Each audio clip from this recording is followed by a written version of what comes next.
Olá pessoal, bem-vindo a mais uma viagem a Israel, diretamente aqui com o guia Marcel Berdichevski, levando vocês. Hoje vamos conhecer uma cidade bem famosa, mas por um ângulo diferente.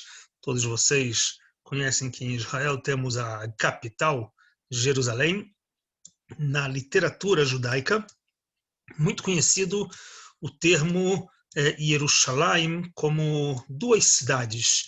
Né? Na história do seu nome, uns vão dizer Yerushalem, um lugar de Yeru, Irá é temor, em origem ao nome do Monte Moriá, e Shalem, da cidade histórica Shalem, bíblica, representando plenitude. A fusão de Yerushalayim, Yerushalem. Mas essa dualidade também vai aparecer na cidade de Jerusalém com um termo que é muito conhecido na mística de Yerushalayim Shel Mala, Yerushalayim Shel Mata, a Jerusalém superior, a Jerusalém inferior. A gente já mostrou em outros vídeos para vocês um pouco de Jerusalém, tanto da parte superior e até mesmo da parte inferior. E hoje eu queria mostrar para vocês mais um pouquinho da Yerushalayim Shel Mata, da Jerusalém inferior, mas não na vista da filosofia judaica, da mística judaica, e sim na parte física, literalmente a Jerusalém de baixo. O que significa isso? É a Jerusalém das escavações. Muito comum, pessoas que visitam Israel, o ponto mais visitado em Israel, conhecidamente como o Muro das Lamentações, que aqui nós vemos uma vista aérea do Monte Moriá, com a esplanada do primeiro e do segundo templo, onde hoje se encontram também as duas mesquitas muçulmanas, e o Muro das Lamentações, conhecido também como Western Wall, Muro Ocidental. Termos que muitas vezes as pessoas não sabem a origem. A gente pode, num outro momento, explicar sobre a origem desses nomes, mas a gente está falando de uma obra, essa esplanada, que foi refeita aproximadamente um pouco mais de 2050 anos atrás, 2080 anos atrás, até um pouco mais, pelo rei Herodes, quando refez o segundo templo, e ele cria essa esplanada, fazendo paredes de sustentação da esplanada. Ao longo dos séculos, depois da invasão do Império Romano até o século XX, vários e vários povos que vieram foram construindo. E aqui existia um vale. Se aqui é o Monte Moriá, aqui existia um vale, Vale do Terapion, onde nesse vale os muçulmanos, no período islâmico, construíram sobre ele arcos e levantaram um bairro. E assim, depois de várias e várias épocas diferentes, com a época dos Cavaleiros das Cruzadas, novamente com os muçulmanos, foram se construindo e levantando em cima do vale um bairro que, quando chega no final do século XIX, exploradores ingleses, Charles Warren, um deles, por exemplo, e começam a explorar, fazendo escavações, e entre essas escavações que eles começam, vão revelando o que hoje vai ser conhecido como o túnel do Kotel. O que é o túnel do Kotel? Na verdade, temos aqui um desenho sobre o Muro das Lamentações, a parte aqui à direita é onde nós conhecemos o espaço que as pessoas vêm para rezar, e toda uma parte aqui que é hoje oculta, porque são bairros, construções do bairro muçulmano, e uma escavação que chega até praticamente a rua do período romano, do período herodiano, onde temos um arco em homenagem com o nome de um dos exploradores ingleses, Wilson, e um portão, uma passagem em homenagem a outro dos exploradores ingleses, Charles Warren. Então, em homenagem a esses dois ingleses que exploraram no final do século XIX e que essas explorações não chegaram até grandes portes por várias dificuldades, sejam elas de material mesmo, de como escavar por baixo de todo um bairro sem demolir o bairro, e também por questões políticas debaixo do domínio otomano.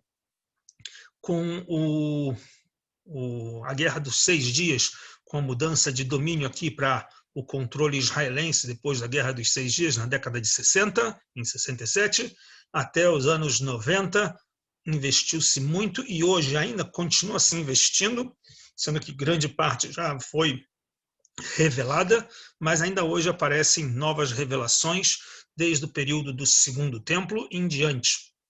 Muitas vezes pessoas questionam sobre antes do Segundo Templo, difícil encontrar coisas antes do Segundo Templo nessa parte, que foi tudo soterrado pelo período herodiano nas suas obras, mas do período herodiano em diante, sim, temos muitos achados, e em períodos posteriores também, período muçulmano, período dos cruzados, reservatórios de água e assim por diante. Então, convido vocês para a gente fazer uma rápida passagem nos subsolos que temos embaixo do Muro das Lamentações. Aqui é a esplanada.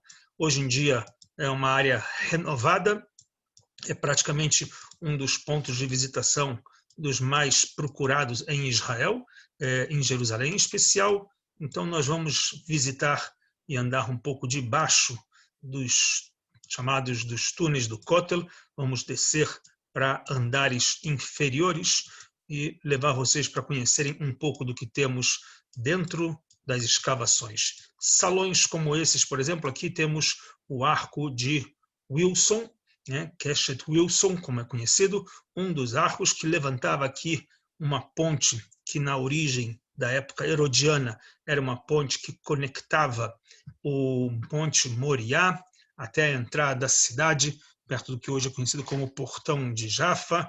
Na parte superior tinha uma canaleta, aquedutos, que trazia água para dentro da esplanada do Beit HaMikdash. Quando os exploradores ingleses chegaram aqui, encontravam águas que enchiam todo esse ambiente.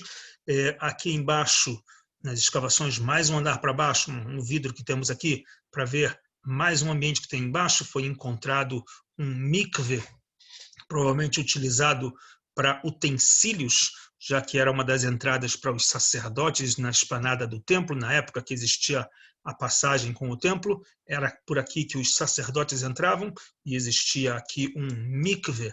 Então, essa é uma das salas que se visita também com as exposições de muitos dos achados. Vamos avançando para mais algumas outras áreas, a gente vai descer aqui alguns degraus. Como vocês podem ver, essas são algumas imagens um pouco antigas, hoje já estão todas elas limpas, já é um espaço todo de visitação, todo aberto aqui ainda quando se faziam as escavações. Uma das principais paradas que nós temos aqui, de frente para o Muro das Lamentações, como vocês podem ver, o Muro das Lamentações aqui aproximadamente uns 5, 6 metros abaixo do nível onde as pessoas estão agora no andar de cima. E aqui a gente vê uma das grandes, na verdade, a maior pedra encontrada no Muro das Lamentações, em geral, em todas as obras israelenses. Essa é a maior pedra encontrada, onde estima-se pesar aproximadamente quase 600 toneladas, de toda a extensão do muro de 488 metros que tem o muro ocidental. Essa pedra vai ter uma extensão de 14 metros, onde ela se inicia aqui, toda uma extensão de 14 metros, com 11 metros de altura, parte dela já destruída, quebrada. Isso tudo porque faz parte, provavelmente, da guerra contra os romanos, e essa pedra teria sido, talvez, uma das que impediu o resto da destruição do Muro das Lamentações. Curiosidades que temos nessa pedra: primeiro temos o símbolo típico da arquitetura herodiana que nós temos, com molduras nessas pedras. Todas as pedras das obras herodianas, muito comum encontrar esse trabalho como se fosse uma moldura na pedra. E encontramos também aqui nessa pedra especificamente vários desses buracos, com alguns deles, como essa parte, embutida a uma pedra. Por que essa pedra aqui com mais um anexo? No período posterior à destruição, quando se levantou parte do bairro, no período dos Cavaleiros das Cruzadas, no período dos muçulmanos, cada um que vinha avançando nas suas obras, eles incrementavam e utilizavam esse espaço. Como esse espaço era um vale, na época bizantina, ainda nos princípios da época bizantina, aproveitavam esse vale, a parte de baixo, que chegavam águas acumuladas das chuvas, e eles faziam poços, cisternas, para acumular águas. Como parte das águas não ficavam aqui, entravam pelas pedras e corriam, eles resolveram, podemos dizer assim, que impermeabilizar, colocando mais uma camada de pedra, criaram buracos para anexar uma camada de parede e assim impermeabilizar e ter um poço d'água. Ou seja, toda essa parte aqui era um grande poço de água na época bizantina e que foi sendo usada depois no período dos muçulmanos e depois ampliado, e a gente vê parte das construções superiores do período dos cavaleiros das cruzadas. Ou seja, estamos por baixo da terra, no subterrâneo da cidade de Jerusalém, onde temos camadas e mais camadas de construções de impérios que vieram posterior. Nessa parte onde nós estamos avançando, é um dos lugares mais importantes, mais próximos do que é a pedra fundamental, onde era o Santo dos Santos, do Kodesh HaKodashim, do santuário, que era o Templo de Jerusalém, a sala principal. Exatamente aqui existia um portão, que era uma das passagens dos sacerdotes para a entrada, fechado, lacrado, os muçulmanos lacraram essas passagens aqui, foi construído no andar de cima aqui das escavações uma pequena sinagoga em nome do rabino Getz, um dos rabinos que atuou depois da Guerra dos 6 Dias como rabino do Kotel, rabino do Muro das Lamentações, e muitas pessoas vêm aqui para orar, em especial mulheres, vêm aqui nesse ponto especialmente, que é o lugar mais próximo da pedra fundamental, aproximadamente 90 metros em linha reta do que é o lugar da pedra fundamental, onde Deus se revela para Abraão na oferenda de Isaac, onde ficava a Arca da Aliança, construída na sala principal do templo do rei Salomão em Jerusalém. Como vocês podem ver, todo esse espaço com outros usos ao longo dos séculos. Aqui, novamente, outra cisterna, ou seja, várias dessas cisternas medievais que foram usadas e hoje em dia nós chamamos de um túnel. Na verdade, tudo isso se tornou um túnel devido às escavações feitas ao longo desses quase 50 anos depois da Guerra dos 6 Dias, expandindo mais das obras feitas há mais ou menos 120 anos atrás com Charles Warren e Wilson, encontrando parte das ruas, como a gente pode ver aqui, ruas do período herodiano. Essas pedras aqui do chão, onde nós estamos vendo, são ruas de 2000 anos atrás, parte dos paralelepípedos das pedras da rua herodiana, com as colunas da época de Herodes, uma rua provavelmente inacabada, algumas teorias sobre como essas obras se pararam aqui, depois acumulando com pedras quando soterraram e reconstruíram andares superiores, vários achados da continuação do Muro das Lamentações, passagens de águas, canaletas de águas que levavam águas para dentro do templo, ou seja, temos aqui um dos lugares mais interessantes de visitação que continua.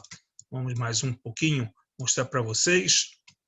Dentro dessas escavações, o finalzinho delas a gente vai ver reservatórios de água, aqui uma chamada passagem de água, um aqueduto anterior ainda da época herodiana, esse aqueduto que foi usado na época dos Macabeus para trazer águas para dentro do templo, como vocês podem ver aqui dentro do aqueduto e a construção da rua da cidade lá em cima, onde fica o bairro muçulmano hoje em dia.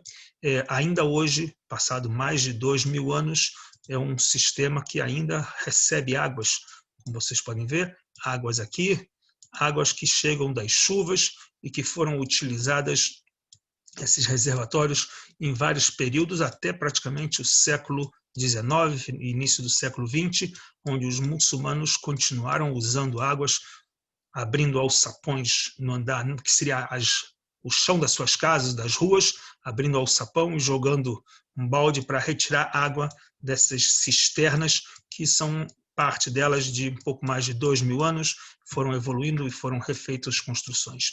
Então aqui é uma rápida visita para vocês, para mostrar um dos muitos lugares do Yerushalayim Shelmata, da Jerusalém Underground. Esse é um dos principais pontos de visitação. Existem vários lugares em Israel onde se faz visita subterrânea. Jerusalém é uma das principais histórias, um dos principais lugares, mas temos também na cidade de Acco, temos também na cidade de Jaffa e outros pontos que encontramos construções subterrâneas de períodos históricos, e vocês estão convidados numa próxima oportunidade vir visitar com a gente aqui e conhecer um pouco mais das visitas subterrâneas de Israel. Um grande abraço para vocês.